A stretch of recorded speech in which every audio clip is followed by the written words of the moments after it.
Everyone at Twitter, this is Mike Lindell. I'm here to tell you about my new account here at Mike J. Lindell. At Mike J. Lindell. That's the only account over here at Twitter that I'm using. All those other ones are fake accounts, and they've been using my name out there. So we started this account. Please share it with everybody you know. Let everybody you know so we can get the word out over here at Twitter in case they do take it down. And thanks a lot for helping out. Thank you, and God. So Mike Lindell is worried that you might be fooled by one of these fake accounts on Twitter pretending to be him. Now, importantly, if you're not sure, there's one important thing that can help you to differentiate it. The fake accounts are still on Twitter. His is gone. He was banned almost instantly. So he put out these tweets and these videos of his triumphant return to Twitter in this new free period under Elon Musk. And he just wants to talk. He just wants to chit chat. He just wants to, start another coup and spread some election misinformation. Take a look at this like header image that he uses on his different social media profiles. I love that because if you zoom in, you can see that he's holding the Constitution in literally the last orientation a person would actually hold it if they were gonna read it. And it's just so that you can see it clenched in the very corner. Nobody would actually hold it that way. But anyway, he very triumphantly announced that he was back on Twitter. Please retweet and follow to spread the word. Well, 3.5 hours later, he was banned. Yeah, talk about a speed run. I've never seen somebody get banned so quickly in 3.5 hours. But I think you're right. I think he saw like, Elon Musk is, buying Twitter. He's a defender of free speech, unless it's unionization at, the Tesla workplaces or workers trying to speak out against racism in the workplace. But yeah, maybe he'll let me come back to Twitter and spread more misinformation was exactly his mindset. Yeah, and it's been a little bit since we talked about Mike Lindell. It's possible that you don't remember exactly what he was banned for. So I will remind you, it was back in January of 2021, the same month when Donald Trump was banned, and for largely the same reasons. He kept spreading like direct misinformation about the presidential election. At the time, Twitter said it was banning him due to, quote, repeated violations of its civic integrity policy. And basically their ban evasion policy prohibits anyone from trying to evade a previous ban, including by creating a new account, which seems reasonable. Lindell told Insider Twitter did not give him a reason for the latest ban, but called it a shame. Well, because you're still banned. That's what a ban actually is. The Cyber Symposium put on by the purveyor of some of the worst expensive pillows you can buy online, Mike Lindell, is falling apart, and it's falling apart fast. I don't even know where to start.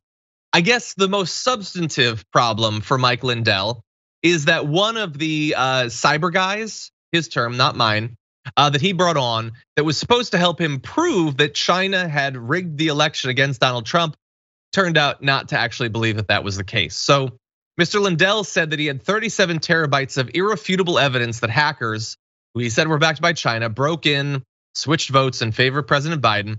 He said that the proof is visible in intercepted network data or packet captures that were collected by hackers and could be unencrypted to reveal that a cyber attack occurred.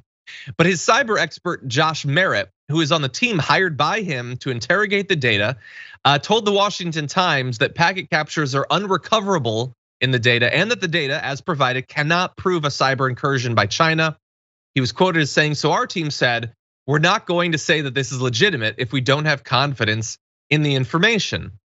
And so, Ben, the most surprising thing to me is not that the data doesn't prove what Mike Lindell said, but that he hired an expert and the expert had the professional ethics that he wouldn't just lie about it.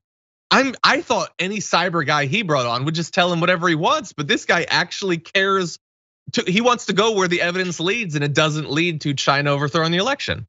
I mean, at a certain point, it's not even about ethics. It's just about getting a job anywhere else, right? Because could you imagine trying to get a job? You're like, oh, I did this analysis and it proved they're hacking, but anybody who looks at it would say, no, there's definitely not hacking here. So what are you talking about? You must be the absolute worst, cybersecurity guy in the history of the world. So nobody's ever gonna hire you for anything. I think the big shocking part to me is that they actually realized that Hugo Chavez isn't alive anymore, because originally they were like, it was Hugo Chavez rigging the election from Venezuela. And Hugo Chavez died in 2015, 2016 or something like that, and so That was I'm surprising to learn that they actually have changed their conspiracy theory now to at least seem more possible, despite obviously being ridiculous. This was attacked. The whole technology was attacked. We expected that, but we do have a backup plan. It'll be probably another 5 minutes. And I want all you guys to know that out there, that this is why, because I need to get the word out. We can't even get the word out to the people that are frankspeech.com because they blocked the thing. But this is part of what I'm going to talk about today. This is the cover-up. This is the absolute cover-up of the worst crime in history. And we're going to talk about all this today. This is, and you're going to see all kinds of things. We're going to educate everybody. We're going to show them we're going to be running. I'll show you over here. You see this data that's running there. That's cyber data from what I've got. Let's see if it's moving. Yeah, it's not rotating yet, but that'll go in an endless stream for days. Okay, so not the best cyber symposium. Off to a rough start. He's got a loop of data. I think it's just a GIF from the Matrix. I'm not entirely sure. But anyway, he says it was attacked and that it's part of the cover-up, that they're trying to stop the cyber symposium from happening. I'm gonna guess that they just didn't plug in something, Yasmin. I don't know. Is that unfair?